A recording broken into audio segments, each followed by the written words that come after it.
स्वागत है आप सभी का हमारे official YouTube channel study point support में।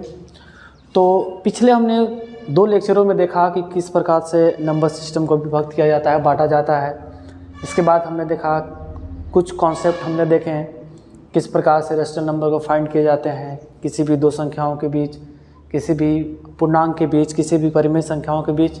यदि आपने इसके पिछले सेशन को नहीं देखा है तो सबसे पहले जाके उन पिछले सेशन को आप कंप्लीट कीजिए, ताकि आगे का जो सेशन होगा आप सभी को अच्छा से समझ में आएगा। तो हम लोग क्लास 9th एक्सरसाइज 1.1 का सॉल्यूशन करने जा रहे हैं। क्वेश्चन नंबर 1 कहता है, क्या शून्य एक परिमेय संख्या है? क्या इसे आप p बटा q के रूप में लिख सकते हैं, जहाँ p और q पूर्णांक है और q is not equal to 0 है।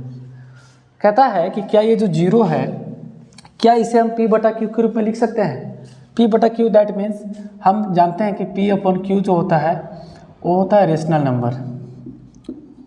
Rational number p upon q की फॉर्म में जो होता है उसे हम लोग जानते हैं रेशनल नंबर होता है, परिमेय संख्या होता है। तो कह रहा है क्या 0 को हम p बटा q के रूप में लिख सकते हैं? इसका कहने का मुख्य तात्पर्य है कि क्या 0 एक परिमेय संख्या है? तो हाँ है। इसमें कंडीशन ये लाता है कि q is not equal to 0 होना चाहिए। q is not equal to 0 होना चाहिए, मतलब q का वैल्यू 0 नहीं होना चाहिए। ठीक है, यहाँ पर तो p का वैल्यू 0 पूछ रहा है, समझ रहे हैं? तो हम इसको लिख सकते हैं इस प्रकार से,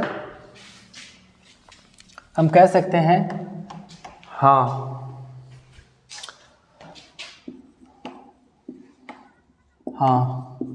हम शून्य को p बाई क्यू के रूप में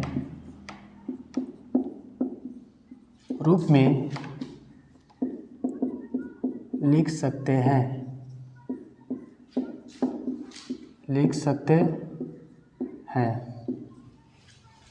हाँ लिख सकते हैं, क्योंकि शून्य को हम जैसे 0/1 भी लिख सकते हैं, 0/2 भी लिख सकते हैं, 0/3 भी लिख सकते हैं, 0/4 भी लिख सकते हैं, 0/5 भी लिख सकते हैं। इसी तरह से आप लिख सकते हैं। तो क्वेश्चन नंबर 1 कहा कि क्या शून्य एक परिमेय संख्या है? क्या इसे आप p बटा q के रूप में लिख सकते हैं, जहाँ p और q पूर्णांक हो? p और q पूर्णांक हो। तो आपको पता है कि 0 भी पूर्णांक है, 1 भी पूर्णांक है, 0 भी पूर्णांक है, 2 भी पूर्णांक है, तो सारे पूर्णांक ही हैं। तो हम इस कंडीशन में q बराबर 0 नहीं ले सकते हैं। q का जो नीचे वाला जो हिस्सा होगा p बाई क्यू के फॉर्म में, ये q बराबर 0 नहीं होना चाहिए, ऊपर में 0 हो सकता है। यदि q बराबर 0 नीचे हो तो इसका वैल्यू इनफाइनाइट हो जाता है, समझ गए? तो वही कहता है कि क्या शून्य को परिमेय संख्या, शून्य एक परिमेय संख्या है? तो हाँ भाई, शून्य एक परिमेय संख्या है। क्यों है? तो क्योंकि इसे हम p बटा q के रूप में लिख सकते हैं, जहाँ p और q दोनों जो होगा इंटीजर होगा। सिंपल सा बात। इसके बाद सेकेंड क्वेश्चन कहता है 3 और 4 के बीच 6 परिमेय संख्या ज्ञात करें। 3 और 4 के बीच 6 परिमेय संख्या ज्ञात करें। तो आप जिस भी मेथड का यूज करके चाहे बना सकते हैं। हम मेथड का यूज करते हैं 3 और 4 के बीच कितने का है? 6 का है। तो हम सीधा इसमें 1 बढ़ा के क्या कर देंगे? गुना कर देंगे 7 से। 7 3 जा 21/7, 4 से करेंगे 7/7 से, तो 7 4 जा 28/7। अब यहाँ से हम देख पा रहे हैं कि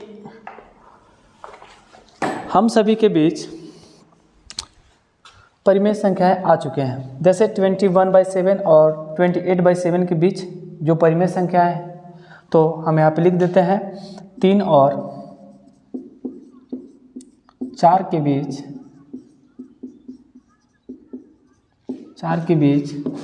6 परिमेय संख्याएं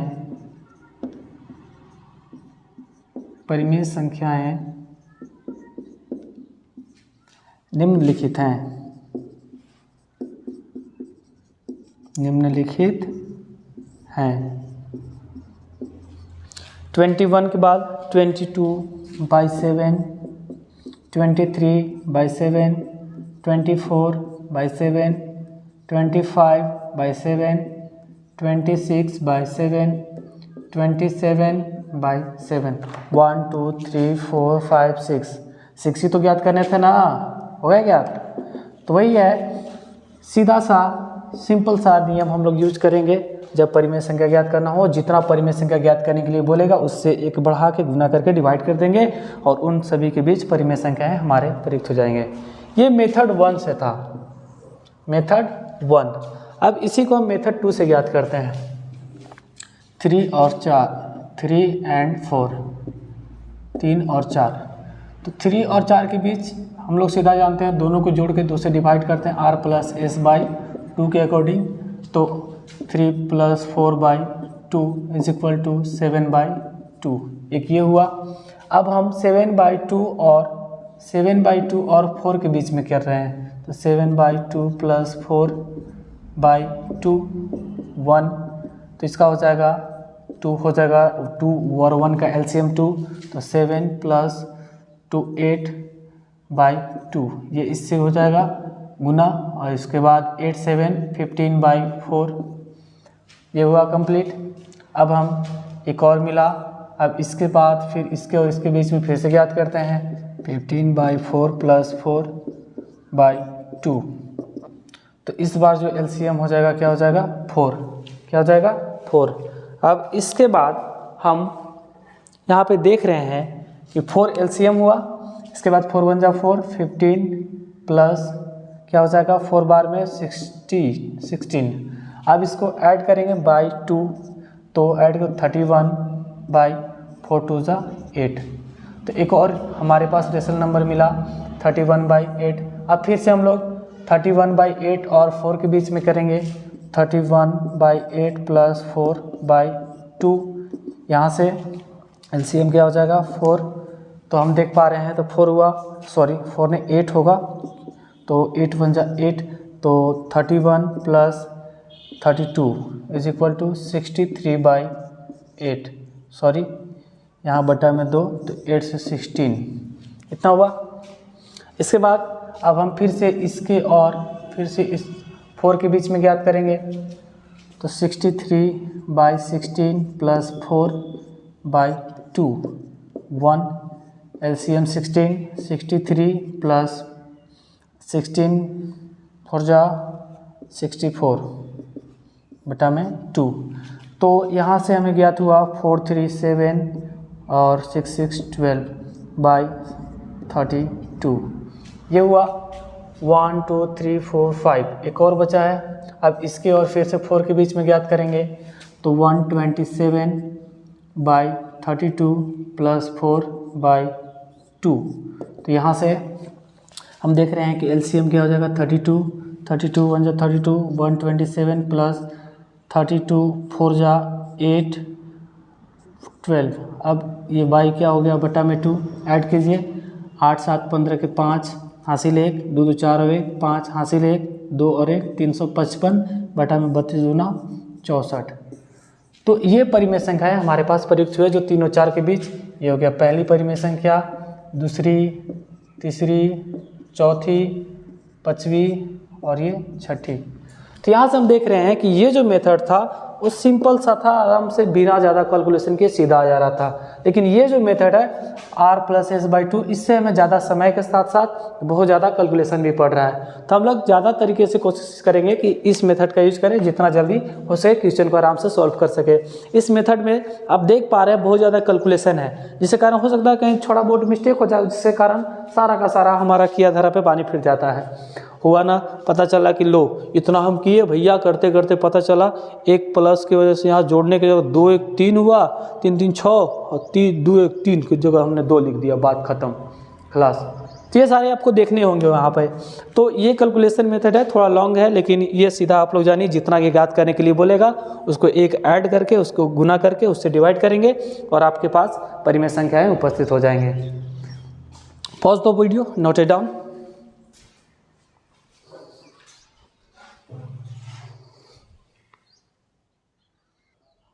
तो क्वेश्चन 2 के बाद हम लोग क्वेश्चन 3 को करेंगे। क्वेश्चन 3 कहता है कि 3/5 और 4/5 के बीच 5 परिमेय संख्या ज्ञात करें। कितने परिमेय संख्या ज्ञात करने हैं? 5। और यहाँ पे देख रहे हैं कि दोनों का डिनोमिनेटर जो है वो सेम है, तो सिंपल सा मेथड इसमें यूज़ करेंगे, एक बढ़ा के गुना करेंगे और डिवाइड कर देंगे।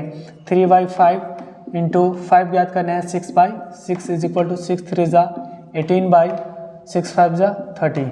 इसके बाद 4/5, तो इसमें भी 6/6 से करेंगे तो 6 4 ज़ा 24/6 5 ज़ा 30।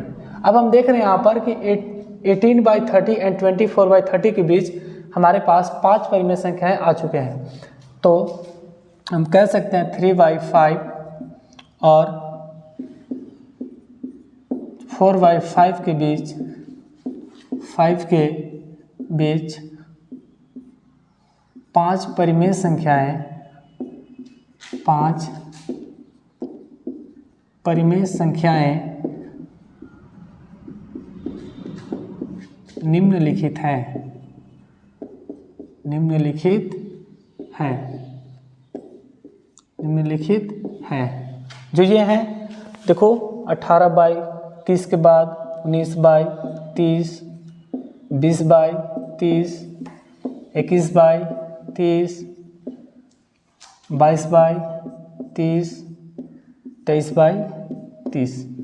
तो क्या हमारे पास 3/5 और 4/5 के बीच 5 परिमेय संख्याएं उपस्थित नहीं है? तो इसे हम आंसर कहेंगे। हमारे पास 5 परिमेय संख्या है, 3/5 और 4/5 के बीच ज्ञात हो चुके हैं। अब क्वेश्चन नंबर 4 देखिए, कहता है नीचे दिए गए कथन सत्य है या असत्य, कारण के साथ अपने उत्तर दीजिए। कह रहा है कि सत्य है या असत्य, ट्रू और फॉल्स की बात कर रहा है। आपको बताने हैं कि जो भी स्टेटमेंट यहाँ पे दिए गए हैं वो ट्रू हैं या फॉल्स हैं। तो आपको सबसे पहले उसको देखने से पहले, क्वेश्चन को समझने से पहले हमने कॉन्सेप्ट बताया था लेक्चर 1 में। आप यदि नए हैं तो जाके लेक्चर 1 को सबसे पहले देख लें, ताकि सारा ये जो भी स्टेटमेंट हो आपके अच्छा समझ में आ जाएगा, आप आसानी से इन क्वेश्चनों का आंसर दे पाएंगे। तो क्वेश्चन 1 कहता है प्रत्येक प्राकृतिक संख्या एक पूर्ण संख्या होती है। प्रत्येक प्राकृतिक संख्या, ध्यान से देखिए, प्राकृत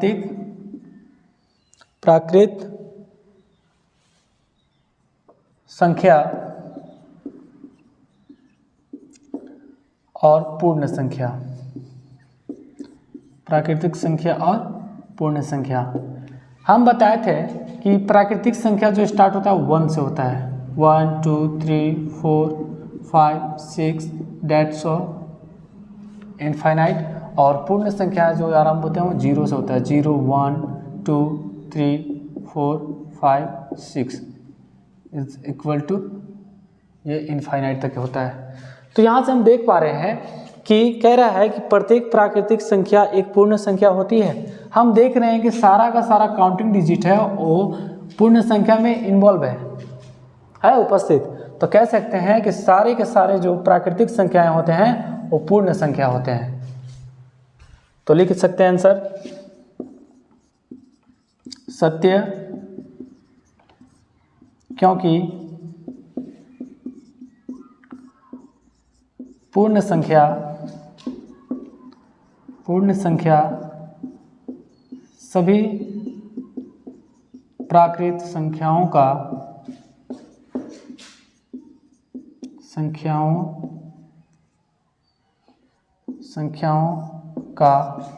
संग्रह होता है। यहाँ पे आप देखिए, जैसे प्राकृतिक संख्या कहाँ से स्टार्ट होता है, 1 से स्टार्ट होता है। पूर्ण संख्या कहाँ से, 0 से। तो यहाँ पे जितने भी प्राकृतिक संख्या सारे के सारे पूर्ण संख्या में इन्वॉल्व हैं। 0 जो है वो एक्स्ट्रा में है।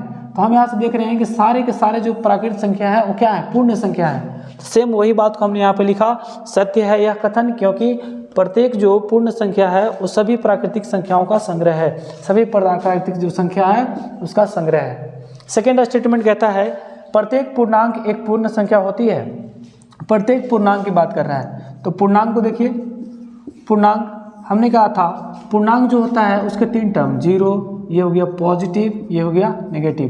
तो हमें पता है कि पॉजिटिव साइड वाला ही क्या होता है, होल नंबर होता है। पॉजिटिव साइड क्या होता है, होल नंबर होता है, जिसे हम लोग पूर्ण संख्या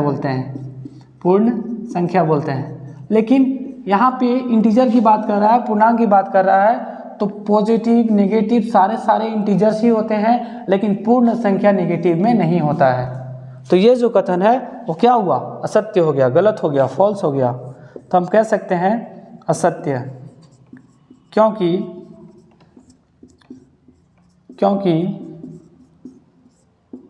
-2 एक पूर्ण संख्या है, पूर्णांक है, एक पूर्णांक है, लेकिन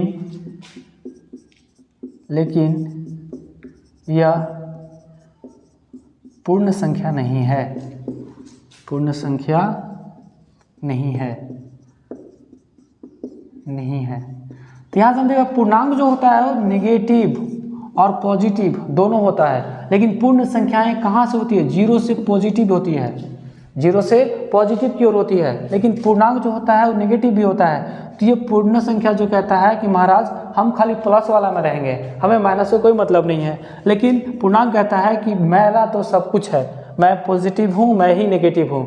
तो कहता है कि यदि तुम नहीं हो तो तुम्हारा बात खत्म, तुम नहीं हो, सीधा असत्य, क्योंकि -2 एक पूर्णांक है लेकिन यह पूर्ण संख्या नहीं है। थर्ड स्टेटमेंट कहता है प्रत्येक परिमेय संख्या एक पूर्ण संख्या होती है। क्वेश्चन कह रहा है प्रत्येक परिमेय संख्या एक पूर्ण संख्या होती है। हमने देखा कि पूर्ण संख्या जो होगा वो 0 से कहाँ होगा? Right hand side. 0 से राइट हैंड साइड क्या होता है? पॉजिटिव संख्या, पॉजिटिव होता है, और जो पूर्ण संख्या होता है यहाँ पे कह रहा है परिमेय संख्या। तो एज वी नो दैट परिमेय संख्या जो होता है, रेशनल नंबर जो होता है, रेशनल नंबर जो होता है और किस फॉर्म में होता है? p बाई क्यू के फॉर्म में होता है, जहाँ p और q दोनों क्या होते हैं? इंटीजर होते हैं, और q is not equal to 0 होता है। लेकिन यहाँ पे कह रहा है कि प्रत्येक परिमेय संख्या पूर्ण संख्या होती है। अब आप हमें बताइए 3/4 जो है क्या यह पूर्ण संख्या है? नहीं है। पूर्ण संख्या 0, 1, 2, 3, 4, 5, 6, 7 दैट्स इनफाइनाइट, ये होता है ना। लेकिन ये 3/4 एक क्या है? परिमेय संख्या है, जबकि यह पूर्ण संख्या नहीं है। तो यहाँ पे कह रहा है स्टेटमेंट प्रत्येक परिमेय संख्या एक पूर्ण संख्या होती है? नहीं, असत्य। यह कथन भी क्या हो जाएगा? असत्य, क्योंकि 3/4 एक परिमेय संख्या है, परिमेय संख्या है, लेकिन वह पूर्ण संख्या नहीं है,